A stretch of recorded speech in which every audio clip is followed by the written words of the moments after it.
تخيل معايا انك ماسك في ايدك حاجة صغيرة جدا، نقطة صغيرة خالص لدرجة انك ما تقدرش تشوفها، بس النقطة دي فيها كمية طاقة تكفي تشغل مدينة كاملة. الموضوع مش خيال علمي، دي حاجة موجودة فعلا وكلنا عارفينها. اللي بنتكلم عنه النهاردة هو النووي.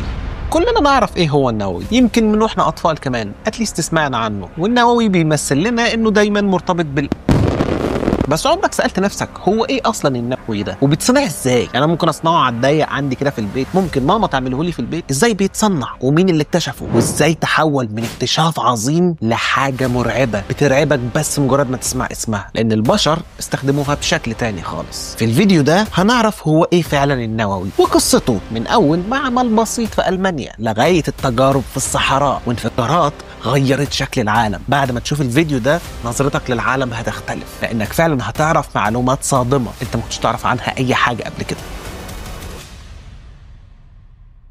اهلين، كيف الاحوال؟ واهلا بكم في فيديو جديد. ايوه زي ما هو مكتوب في عنوان الفيديو، موضوعنا النهارده هو النووي. ليه؟ عشان حاسس ان احنا محتاجين نبقى عارفين هو ايه فعلا. وخلينا نبدا الفيديو. في يوم من الايام في مدينه المانيه اسمها شتوتغارت، كان في ولد صغير بيحب يجمع الاحجار اللي في الشارع، بس مش بيجمعها عشان يقعد يلعب بيها ويحدفها على الناس، لا كان بيجمعها عشان يفكها ويعرف في ايه جواها. الولد ده هو اوتو هان. والده كان دايما بيوجهه لطريق تاني خالص، كان عايز يشوفه محامي كبير قد الدنيا، بس اوتو كانت دماغه في حته تانيه خالص، دماغه كانت مهووسه بالذره. كبر اوتو وقرر يسيب كل حاجه ويتفرغ لدراسه الكيمياء. سافر انجلترا وفرنسا واتعلم هناك من علماء كبار جدا، وبعدها رجع بلده وبدأ شغله في واحدة من أكبر وأخطر المجالات وقتها، الإشعاع. في الوقت ده قابل واحدة. إيه؟ مين؟ احترم نفسك، هنتكلم في موضوع مهم دلوقتي. قابل واحدة من أذكى العقول في القرن العشرين، ليز مايتنر، ست عبقرية بتشتغل في الفيزياء، وكان ما بينهم كيمياء علمية محترمة، كانوا متوافقين علميا قوي واشتغلوا مع بعض لسنين. وفي يوم 17 ديسمبر 1938 عملوا تجربة على ذرات اليورانيوم. التجربة بدأت عادية بس النتيجة كانت صادمة. الذرة نفسها اتقسمت نصين، دي حاجة وقتها عمرهم ما شافوها قبل كده، لدرجة ان اوتو كتب في دفتره نتائج غير مفهومة، وفعلا هو ما كانش فاهم حجم اللي حصل. لكن البت ليز بقى السهونة دي اللي كانت وقتها هربانة من نظام النازي وقاعدة في السويد، لما قرأت التقرير والملاحظات فهمت على طول وكتبت تفسير علمي وواضح، وقالت ده انشطار نووي، والمصطلح دخل القاموس من وقتها. العالم كله بعدها اتقلب، واللي حصل بين اوتو وليز بقى حجر الاساس لاخطر طاقه اكتشفها الانسان، الطاقه النوويه.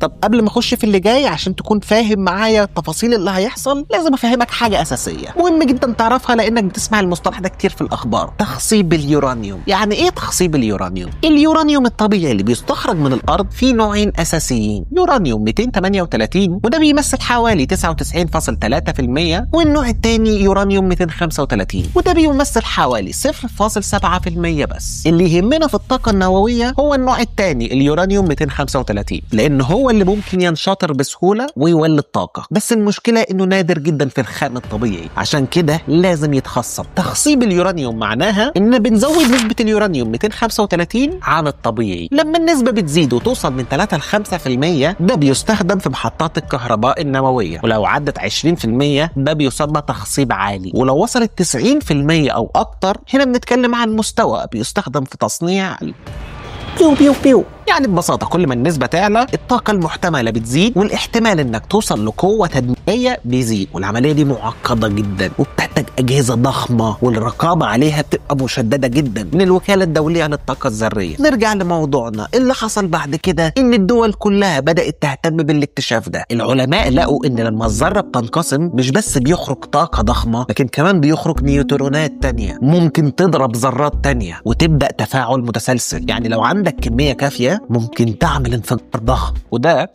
خلى العلماء يسألوا هل نستخدم الطاقة دي في توليد الكهرباء ولا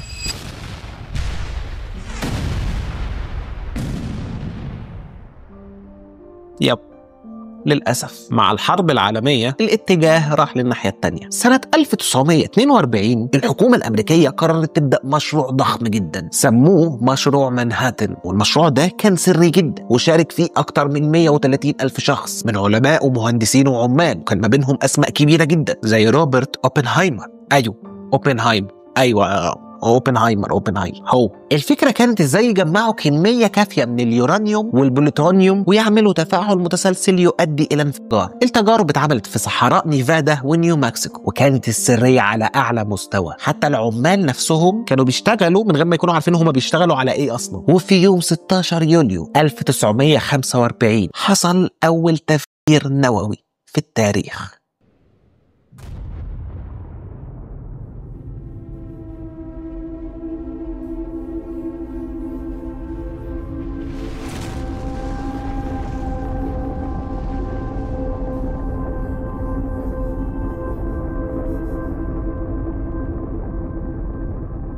تفجير تجريبي سموه ترينيتي، ودي كانت اللحظة اللي قال فيها اوبنهايمر جملته الشهيرة: الآن أصبحت أنا الموت مدمر العوالم.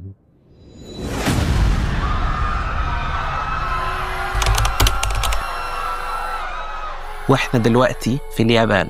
هيروشيما كانت مدينة عادية فيها أطفال رايحين المدرسة، ستات بتطبخ، وناس بتشتغل وبتمارس حياتها الطبيعية جدا. وفي لحظة كل ده انتهى. القنبلة سقطت الساعة 8:15 صباحا. الحرارة كانت عالية جدا لدرجة انها خلت ظل الناس يطبع على الحيطان.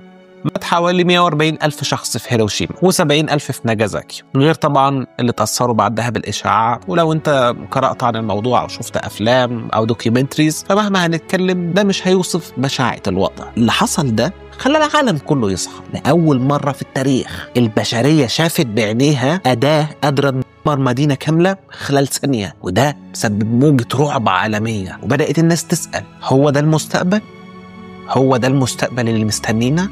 بعد الحرب العالمية الثانية بدأت الحرب الأكثر شهرة في العالم، الحرب الباردة بين أمريكا والاتحاد السوفيتي. كل طرف عايز يثبت إنه هو الأقوى، وبدأوا يدخلوا في سباق تصريح نووي. يعني مش بس يمتلكوا قنابل، لا كمان يبنوا صواريخ عابرة للقارات ويخزنوا رؤوس نووية كمية تكفي إنها تدمر كوكب الأرض أكتر من مرة. وده يخليك تسأل سؤال: هو إيه الفايدة في إن أنا أمتلك كمية رؤوس كتيرة كميتها تكفي إن هي تدمر كوكب الأرض بما فيه منى؟ طب إيه الفايدة؟ الفايدة إن هو ده العالم وهي دي البشرية. ولو أنت بتعرفش تأثير الإشعاعات على الإنسان، ادخل اقرأ عنها عشان الموضوع أبشع من إن نشرحه. ولو عايز تشوف موديل صغير من اللي ممكن يحصل، صغير قد كده، سنة 1986 مفاعل نووي في تشيرنوبل في أوكرانيا انفجر أثناء اختبار روتيني. الانفجار كان ضخم جدا وسبب تسرب إشعاعي انتشر في أوروبا كلها تقريبا. لحد النهاردة المنطقة اللي حوالين المفاعل ده مهجورة لأن لسه فيها إشعاع إلى الآن. في 9 دول بس عندها سلاح نووي معروف رسميا: أمريكا، روسيا، بريطانيا، فرنسا، الصين والهند، باكستان وكوريا الشمالية وبلد كمان كده. النهاردة في المئات من المفاعلات النووية السلمية حول العالم، منها بيشتغل في كفاءة ومنها اللي اتقفل بسبب مشاكل أو قرارات. كل مفاعل نووي بينتج نفايات مشعة بتفضل خطر لآلاف السنين. والمرعب إن لحد دلوقتي محدش لقى طريقة مثالية للتخلص منها بأمان. كتير من العلماء اللي اشتغلوا في مشروع منهاتن ندموا بعد كده وقالوا انهم ما كانوش يقصدوا انتاج سلاح.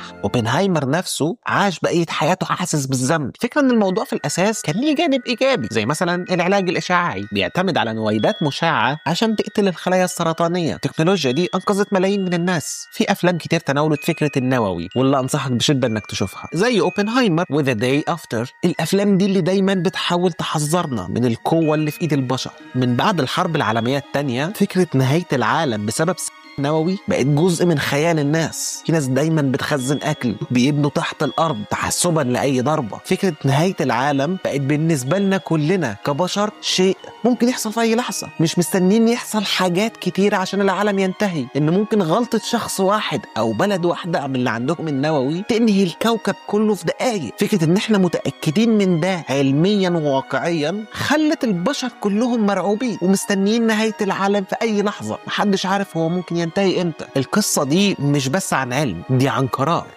قرار البشرية عشان تستخدم أعظم اكتشاف علمي في الخير أو في حاجة تانية. العلم عمره ما كان عدو، لكن استخدامه ممكن يكون كارثة أو معجزة. ودلوقتي انت قول لي، انت شايف ايه؟